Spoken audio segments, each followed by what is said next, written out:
Uploading files in PHP is actually pretty simple. I have a basic form set up here within the index method of the home class, where the form only contains the single file input and a button to submit the form. Now, as you can see, I'm returning HTML directly from a method, which is not ideal, and the proper way of doing this would be to return or render some sort of view. But we haven't talked about views yet, which we'll talk about very soon, so it's okay for now. The action of the form is set to the /upload and the method is set to post, and I have a route registered in the index.php that links /upload route to the upload method of the home class. To access the information about the uploaded files, we could use file superglobal, which is an associative array. So let's simply var dump the file superglobal here and see what it contains. Let's try to upload a file here. So let's refresh the page. Let's upload some sort of receipt, hit upload, and we see that it's just an empty array. That's because we're missing the proper encoding type, which can be set via the enc type attribute on the form, and it is required for file uploads to work. So we need to add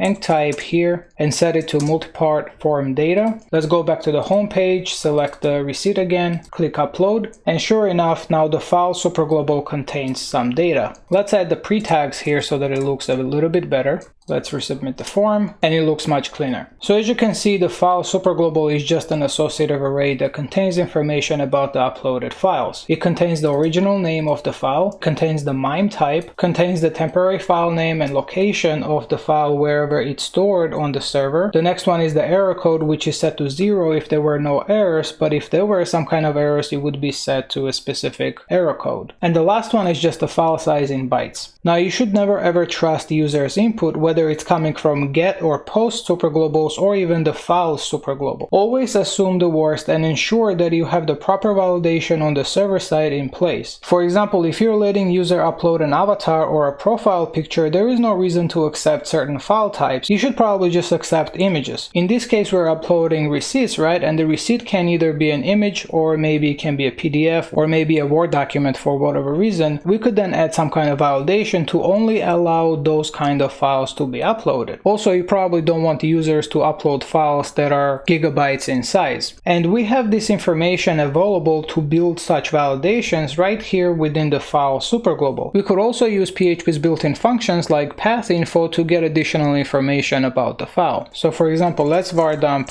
path info, and for the path, we'll pass in the files receipt and the TMP name for now, and let's see what we get. Let's resubmit the form, and this kind of looks weird, right? The directory is showing as the TMP, then base name and file name look weird. It doesn't match the file name that's specified right here. So what's happening here? When files are uploaded in PHP, by default they will be stored temporarily in the server's default TMP directory, and this can be changed from php.ini configuration file, which we'll talk about in a bit. At the end of the request, the files from the TMP directory are deleted, so we need to move the files out of the TMP directory and either upload them to the cloud like in S3 for example, or store them somewhere locally in some local directory. We can use move uploaded file function to move the file from the TMP directory to the local directory, and this function will ensure that the file that is being moved is actually a valid uploaded file that was uploaded through HTTP post upload. Now we need to decide where we want to store our files locally, so let's simply create a storage directory within our application because we don't have that yet. So let's add storage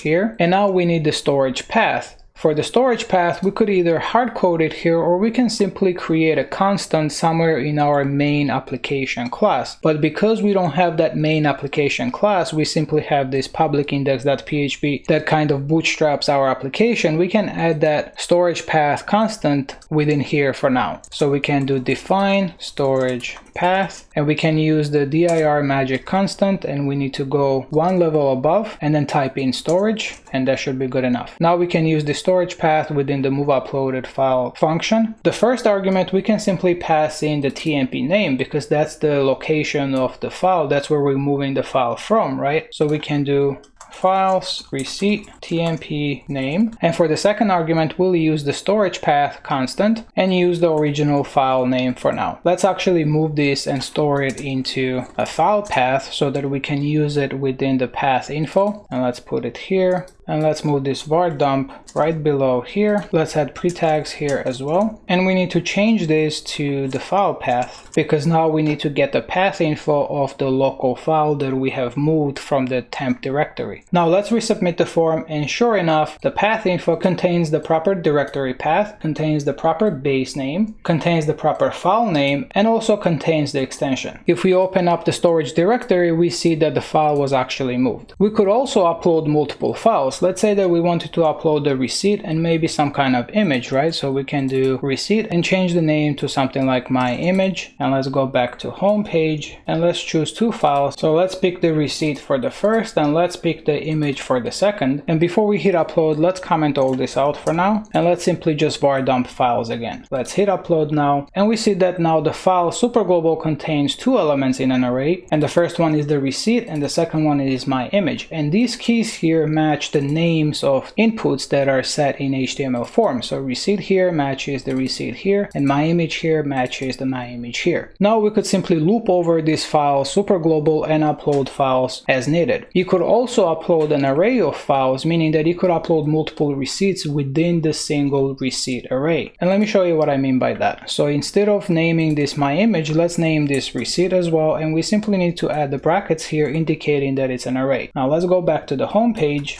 and let's choose receipt 1 and receipt 2, hit upload, and the file superglobal array contains a single element receipt, but within it, each individual item like name, type, TMP name, error, and size contain multiple items. They contain an array. So the first one here is the first receipt we selected, and the second one is the second receipt that we selected. So again, you could use the loop here to loop over all these items and upload files to appropriate places. Alright, now that you know the basics of the file uploads, let's move on to the related php.ini directives. Let me make this bigger here, and the first directive that we're going to cover is file uploads. So let's search file uploads, and the default value is set to 1. So you can simply disable file uploads across your application with this directive if you wanted to. The next directive we're going to look at is the upload tmp dir, which is the temp directory that stores the files when they're uploaded by default. If you change this, you need to make sure that the destination is writable, otherwise PHP will fall back to the system's default TMP directory. The next directive we're going to look at is the upload max file size, which lets you set the maximum size of the uploaded file. So you could make sure that across your application, files over the set size cannot be uploaded. While this is good to have it set, you should also have the proper validation within the code as well. The next one that we're going to look at is the max file uploads, which controls the maximum number of files that can be uploaded within one request. If you upload more files than the set limit, then the file superglobal will stop processing files once the limit is reached. And the last but not least directive that we'll look at is max